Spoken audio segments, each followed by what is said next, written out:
Hey, what's up, y'all? Marjack79 here. We are back again today to talk about the newest Disney princess feature length film, Raya and the Last Dragon. This was a brilliant, automatically going to go ahead and say it is the brand new timeless Disney classic that they have added to the large array of pantheon of Disney films.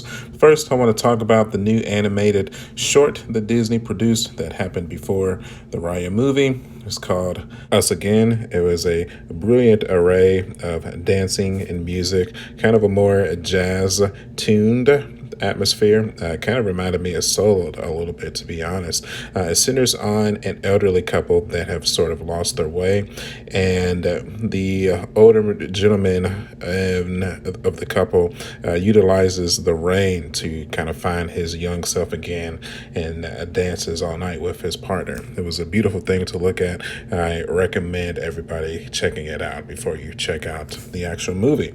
So now, to actually get into the movie itself, this was a beautiful array of atmospheric Asian properties that I've ever seen in a film. You know, Disney, the Walt Disney Animation Studios truly outdone themselves. I think it was something else, man. So first, I want to take a second to appreciate the vocal talents of Kelly Marie Tran, who portrays Raya in the film. This was an absolutely stunning portrayal of the character, and she is wholesomely welcomed into the pantheon of the best Disney princesses. She has already propelled herself into one of my favorites alongside Tiana, Moana, so on and so forth. A very powerful performance by her. I loved it. I loved every bit of it. It was a very real and a believable performance. So I was one of the ones when she portrayed Rose in Star Wars The Last Jedi. You know, I was not a fan of that character myself, but I was definitely not one of the ones that hopped on the internet and ridiculed her for her performance of that. She just acted with what she was given. You know, I think it was heinous the way that she was treated, and, you know, she had to go through therapy, so on and so forth, to recover from that experience. I'm just so happy that she was able to recuperate from that and give us this beautiful performance. So that now moving on to Aquafina as Sisu. Talk about stealing the entire movie. She was born to play this role. Oh my God. Every line of dialogue was hilarious, even on some of the serious parts. Like, so good. So good. She's easily up there with the highest pantheon of Disney side characters like Mishu. No, no, man. She's up there. I could only imagine that Disney World is already working on a costume for her as the spirited dragon. Holy moly, she was so good. Definitely the highlight of the movie for me, for sure. And then we have Gemma Chan, who plays the main antagonist, Nomari, who ended up being one of my most favorite antagonists in a Disney film as well. Definitely not the most evil. She most definitely ends up being on the side of the light by the movie's end. Spoilers, of course. I'm pretty sure I said spoilers at the beginning of the video, but I ended up loving her character as well. Brilliant kung fu skills, mastery. I love that. I know her other roles. I know she was in Captain Marvel. She was the Doctor. She was in Fantastic Beasts from the Wizarding World of Harry Potter as well. So, but I really loved her portrayal as this character as well. So now let's get down to the actual movie. So Raya and the Last Dragon takes place in the Southeast Asian inspired fictional land of Kumandra, and holy moly, it is a spectacle to witness. It's easily some of the most beautiful set pieces I've ever seen in a Disney film. From the lush fields in the lush jungles to the towns, this breaming with light and sounds and personality. The subdivisions of Heart and Fang, so on and so forth, is absolutely amazing. I think that was probably one of my favorite aspects of the movie, was just the set pieces. I always have a soft heart for Asian culture myself, because, you know, I've always been into anime. I've always had an influenced by Asian culture, samurai, so on and so forth.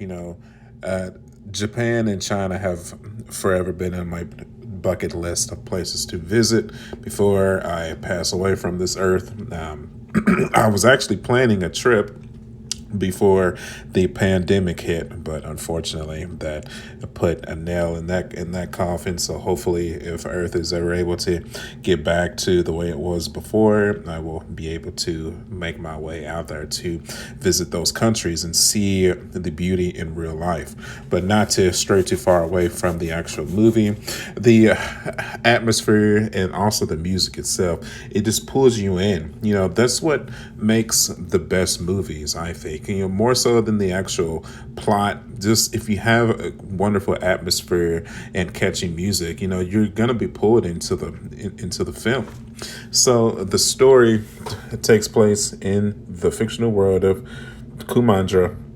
The main antagonist is a fictional monster called the Droom. It is a malice filled monster that just really was born from people's hatred and anger, and it's taking over the land, turning people and dragons into stone. So in this world, dragons and people live in harmony, and this monster has just taken over the land. And actually, for all you Zelda fans out there, it reminds me a lot of the Legend of Zelda Breath of the Wild's Ganon's malice. I mean, it's even the same color. They're both purplish pink substance that's just pure evil, killing people, taking over the land. So the dragons come together and create an orb of magical probabilities that allows them to keep the drum at bay, per se. But it's not until they all entrust the orb to Sisu, and she is able to utilize her magic probabilities to expand the orb's power to kind of eradicate or seal Drum from being able to change people and dragons into stone. Man, this sounds like The Legend of Zelda, The Breath of the Wild still. So then, but after that, the orb is able to change all the people back into normal, but all of the dragons, unfortunately, remain stone. 500 years later, our story picks up in the subdivision of Heart, because the orb also split Kumanamdra into 5 different pieces. And of course, people being people, these 5 different tribes fight for the orb's magical probabilities so that they can take over the world, per se. So that leads us to the main story of Raya's father wanting to bring the 5 tribes together so that they can maybe come together and bring Kumanamdra back to fruition or fruition. Of course, this is a bad idea because the tribes have been fighting for 500 years. Even Raya's like, Pop, terrible idea. Don't do that. People are evil. But Raya's father, of course, does the whole Disney thing where like, just have faith in me, have hope. Raya's like, okay. So they invite them all over to like a special dinner. Push come to shove, Raya meets Tari, and she seems so friendly at first, but you can see that it's obviously not going to stay peaceful because there has to be a betrayal in there somewhere. This is a Disney movie, so Raya leads her new friend to the place where the orb sleeps. Natari betrays her, tries to steal it, and then she shoots a firework into the air. That leads everybody to where they are. They start fighting. Somebody grabs the orb, drops it, it shatters, breaks into 5 pieces. The orb loses its magical powers, well, not all of it, but at least the magical probabilities that keeps the drum at bay. The drum comes back out, changes a bunch of people in the stone, including the Raya's father, but Raya is able to escape. 6 years later, Raya has at least one of the pieces of stone and is searching for Sisu to reclaim her soul so that she can utilize her help to fix the mess. Fortunately for the plot, she comes across Sisu, where Sisu's soul is supposedly resting. Sisu is unlocked, hooray, and hilarious hijinks ensue for the remainder of the movie. Like I stated at the beginning, Sisu was definitely the standout from this movie. I don't want to gloss over the other side of characters, especially that baby. If you've seen the movie, you know what I'm talking about. I can't think of the baby's name, but definitely when it comes to all the side characters that was introduced while Sisu and Raya were hunting down the pieces of the dragon's gem, that baby was definitely my favorite. It's also a boy that likes to cook, a kind of a loner guy who's bald, and last but not certainly not least, Tuk Tuk. Oh, you gotta love Tuk Tuk, the typical animal companion that every major Disney character needs on his or her adventure. Ah, so cute. I have no doubt that Tuk Tuk is going to fill the brims of stores with stuffed animals. Every child, boy, and girl all around the line will need their own stuffed Tuk Tuk. You gotta have either Tuk Tuk or the baby. One of the two. Oh, and then that takes me to the fight choreography animation. Oh my god. This might be the best, some of the best 3D animated fight scenes I've ever seen. Like, I really got a huge feel for Final Fantasy Advent Children, for all that have seen that spectacle. It was so good, so good. I mean, you could see like each punch, kick, sword flurry. And like, oh, speaking of sword flurry, freaking Raya's whip sword, she had a whip sword. You know, as soon as I saw that, old school peeps will know Soul Calibur's Ivy. What? Oh my God. But continuing on the plot, they gather all but one piece of the Dragon Pearl, then they make their way to Fang, where they attempt to convince Neytiri to join their team so that they can put the Pearl together so that they can fix the world, because Neytiri, along with Ryu, has a strong love for the dragons as well. So, you know, unfortunately, Neytiri meets with her mother. Her mother convinces her that she needs to gather the pearl so that Fang can remain in a prosperous, you know, state of how it was before they got their part of the pearl. So, you know, one thing leads to another, and Neytiri accidentally shoots a Sisu in the chest and kills her, which destroys the power of the dragon's pearl. And then Drum reawakens and starts taking over the world, changing everybody, including Neytiri's mother, into stone again. And man, oh man, I tell you what, boy, when it comes to like final battles in Disney movies, this might be the final battle between Raya and Neytiri might be the greatest Disney movie final battle of all time. I mean, it's up there with The Prince and Maleficent, Scar and Simba. What's another good one? Beast and Gaston. Dude, it is like I had goosebumps. The choreography of this fight scene with the crumbling Fang Castle around them was something magical. In this scene alone right there, I'm really hoping either Disneyland or Walt Disney World gives us some kind of an attraction just centered around the fight choreography and spectacle of that scene. That was brilliant. And then Raya and Neytiri both begin to realize the error of their ways. Then they all come together and are able to put the Dragon's Pearl back together to reverse the damage of the drum, and they're able to revert everyone back to normal, but not before Raya takes the first step into sacrificing herself and putting all of her trust into Neytiri, kind of the same way that all of the dragons put all of their trust into Sisu to make the right decision and save everyone.